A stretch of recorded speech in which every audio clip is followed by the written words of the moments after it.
उत्तराखंड में जहां एक ओर क्षेत्रीय दल के रूप में उत्तराखंड क्रांति दल कश्मकश की स्थिति में है और उसका जो प्रयास है वो सत्ता में वापसी से पहले उस चुनाव निशान को वापस करवाना है जो चुनाव निशान निर्धारित वोटों की संख्या न मिल पाने की वजह से उनसे छीन लिया गया है या उनसे वापस ले लिया गया है। इधर उत्तराखंड क्रांति दल को नेता के रूप में अभी क्षति भी हुई है, लेकिन मुझे नहीं लगता कि उस क्षति से कोई राजनीतिक नुकसान हुआ है या लाभ हुआ है। खैर, उत्तराखंड क्रांति दल के इतर अगर हम चले जाएं तो भारतीय जनता पार्टी और कांग्रेस दो दल सामने दिखाई देते हैं और दोनों ही 2027 में राज्य में स्थापित होने के प्रबल दावेदार के रूप में काम करेंगे ही करेंगे। भारतीय जनता पार्टी एक दिन भी ऐसा नहीं होता है जब वह चुनाव जीतने के लिए कोशिश करती हुई दिखाई ना दे। किसी भी चुनाव का परिणाम निकलने के तुरंत बाद वह उसी चुनाव को दोबारा सामने आने की स्थिति में कैसे जीता जाए पर अपना काम शुरू कर देती है। यह भारतीय जनता पार्टी का अपना एक तरीका है। कांग्रेस प्रतीक्षा करती है कि जब चुनाव आएगा तब समीकरण बनेंगे, बैठाएंगे।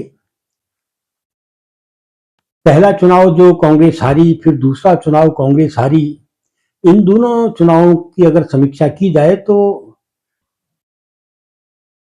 पहले चुनाव में तो कांग्रेस सीधे सीधे ये मान के चल रही थी कि एक बार भाजपा की बारी होती तो दूसरी बार जनता हमको बारी देगी ही देगी, और जनता ने बारी नहीं दी।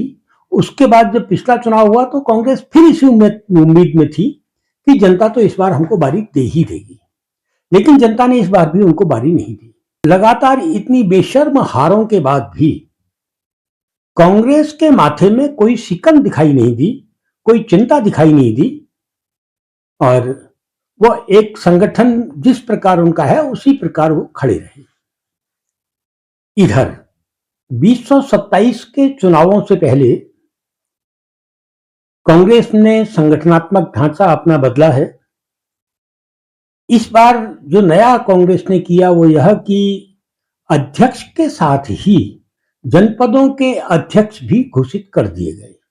अब करीब करीब एक महीना हो जाएगा कुछ दिन बाद नए अध्यक्षों को मनोनीत होने के बाद। इस एक महीने के अंदर प्रदेश या जनपदों के अध्यक्षों ने चुनाव जीतने के लिए क्या किया है यह सामने नहीं आ रहा। भारतीय जनता पार्टी आजकल परसों में कभी भी कोई नारा दे देगी और पूरा का पूरा चुनाव उसी नारे पर होगा। अभी आपने बिहार में देखा था ना कि कट्टे की सरकार, मतलब लालू यादव के दौर में जिस तरीके से मीडिया ने तब की सरकार को बदनाम किया था कहा जाए, या तब के हालातों को सामने लाए थे, उसमें बंदूक, कट्टे, गुंडागर्दी, फिरौती आदि आदि आदि बहुत से आरोप लगते थे। और भारतीय जनता पार्टी ने इस बार एक तरफ उनके खिलाफ वोट चोर का नारा चल रहा था, लेकिन भारतीय जनता पार्टी ने कट्टे की सरकार नहीं चाहिए का नारा स्वयं दिया और लग रहा था कि जैसे जनता ये नारा दे रही हो। खैर, अब हम उत्तराखंड में आते हैं।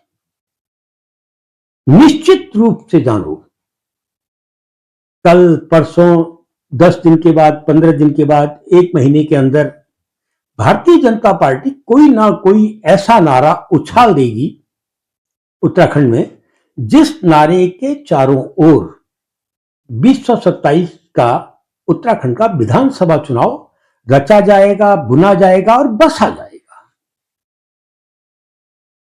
वैसे तो विपक्ष में होने के नाते और लगातार 3 लोकसभा चुनाव, 2 विधानसभा चुनाव बुरी तरीके से हारी हुई कांग्रेस ने सरकार की विफलताओं को लेकर, राज्य की दुर्दशा को लेकर, जनता की बेरोजगारी को लेकर, स्थितियों परिस्थितियों को लेकर बहुत शानदार जैसे नारे अब तक उछाल कर सरकार को घेर लेना चाहिए था।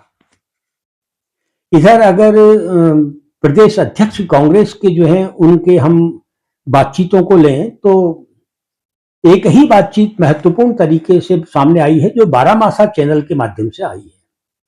और जब मैंने बारामासा चैनल में कांग्रेस अध्यक्ष को सुना तो मैं स्वयं सोच रहा था कि एक बार उस वार्तालाप जो बारामासा और प्रदेश अध्यक्ष गुदियाल साहब के बीच में हुआ है पर एक समीक्षा कर दूं। मैं करूंगा, कुछ समय के बाद उस समीक्षा को करूंगा, तैयारी कर रहा हूं।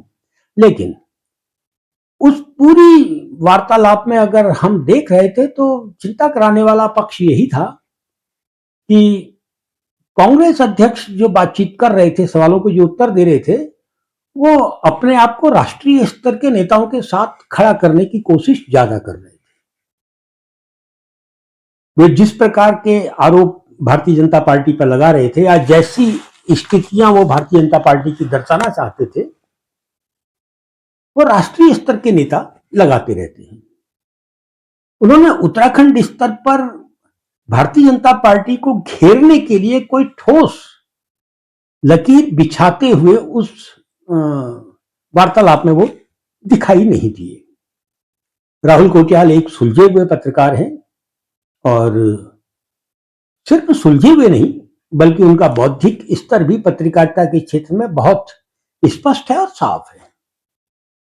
राहुल कोटियाल जिस तरीके से सामने वाले को अपनी पटरी में लाते हैं वो उनकी अपनी एक कला है। पूरी की पूरी वार्ता में राहुल कोटियाल ने एक सुलझे हुए पत्रकार की तरह वार्ता को बढ़ाया, रोका, कोमा लगाया, फुल स्टॉप दिया। और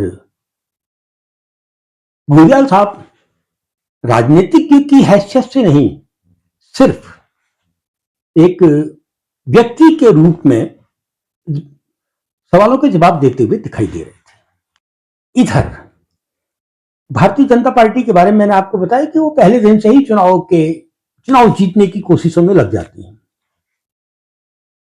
बागेश्वर में 2 दिन मुख्यमंत्री के कार्यक्रम रखे गए हैं।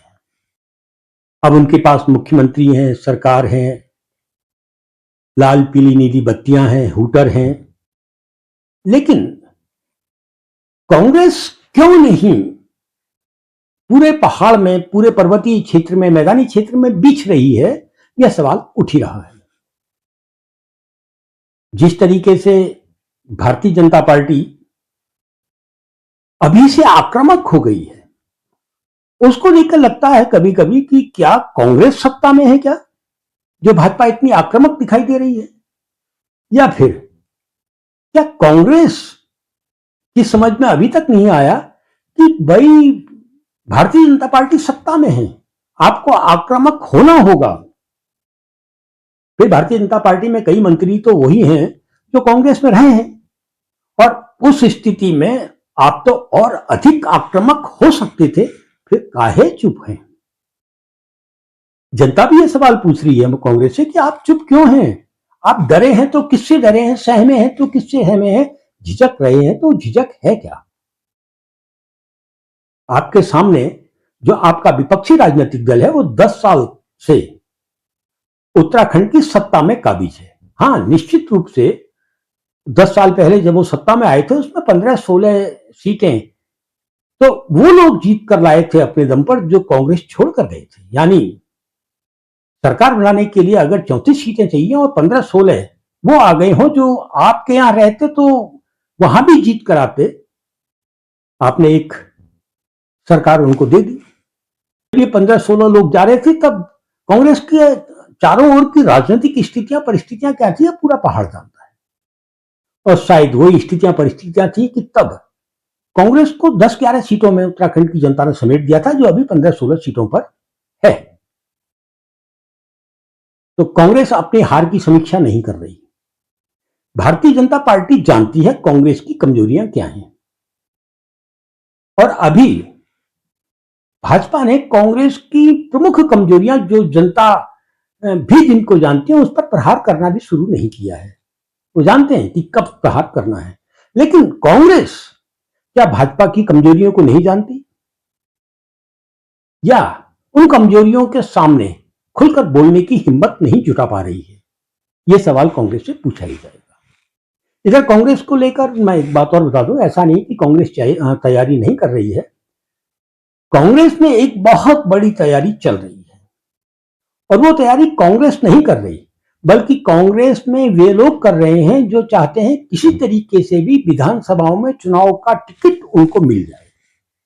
टिकट की तैयारी भारतीय जनता पार्टी के अंदर भी चल रही है।